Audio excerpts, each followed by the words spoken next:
അസ്സലാമു അലൈക്കും വറഹ്മത്തുള്ളാ. ഏറെ സ്നേഹം നിറഞ്ഞ വിശ്വാസിനികളെ, ഒരിക്കൽ നബി സല്ലല്ലാഹു അലൈഹി വസല്ലം മസ്ജിദുൻ നബവിയിൽ ഇരിക്കുന്ന സമയത്ത് ഒരു മനുഷ്യൻ വന്നിട്ട് നമസ്കരിക്കുകയുണ്ടായി.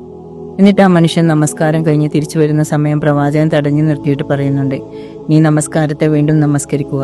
എന്നിട്ട് അദ്ദേഹം വീണ്ടും നമസ്കരിക്കുകയുണ്ടായി. വീണ്ടും തിരിച്ചു വരുന്ന സമയത്ത് പ്രവാചകൻ ഈ കാര്യം തന്നെ ആവർത്തിച്ചു. പ്രിയമുള്ളവരെ, നാം ഓരോരുത്തരും ആലോചിച്ച് നോക്കുക. നമുക്ക് നമസ്കാരം പഠിപ്പിച്ചു തന്നിട്ടുള്ള പ്രവാചകന്റെ മുമ്പിലെങ്ങാനും നമുക്ക് നമസ്കരിക്കാനുള്ള ഒരു അവസരം കിട്ടിയിരുന്നുവെങ്കിൽ നമ്മൾ എത്ര തവണ ആ നമസ്കാരത്തെ മാറ്റി നിർവഹിക്കേണ്ടി വരുമായിരിക്കും.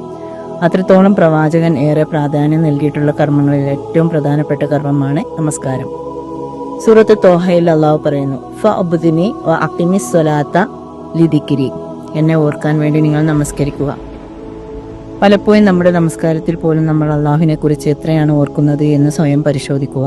ഒരിക്കൽ പ്രവാചകന്റെ അടുക്കലേക്ക് ഒരു സഹാബി വരുന്നുണ്ട്. പ്രവാചകനോട് ചോദിക്കുന്നുണ്ട്, പ്രവാചകരെ, എനിക്ക് ലളിതമായിട്ടുള്ള എന്തെങ്കിലും ഉപദേശം തരുമോ എന്ന് ചോദിക്കുന്ന സമയത്ത് പ്രവാചകൻ പറയുന്നുണ്ട്, നീ നമസ്കാരത്തെ അഭിമുഖീകരിക്കുക. ആ സമയം നിന്റെ ജീവിതത്തിലെ അവസാന നമസ്കാരമാണെന്ന കരുതലോട് കൂടിയായിരിക്കണം നമസ്കാരത്തെ സമീപിക്കേണ്ടത്. നമ്മളെല്ലാവരും ഇന്ന് സുബഹി നമസ്കാരം നിർവഹിച്ചല്ലോ. നാളത്തെ സുബഹി എനിക്കും നിങ്ങൾക്കും നമസ്കരിക്കാൻ കഴിയുമോ എന്ന ഒരു ഉറപ്പ് പോലും നമുക്കില്ല. ആ ബോധത്തോടു കൂടി നമസ്കരിച്ചാൽ വല്ലാത്തൊരു പെർഫെക്ഷനോട് കൂടി നമുക്ക് നമസ്കരിക്കാൻ കഴിയും. നമ്മുടെ മനസ്സും ശരീരവും ആത്മാവും എല്ലാം അതിന് തയ്യാറാവേണ്ടതുണ്ട്.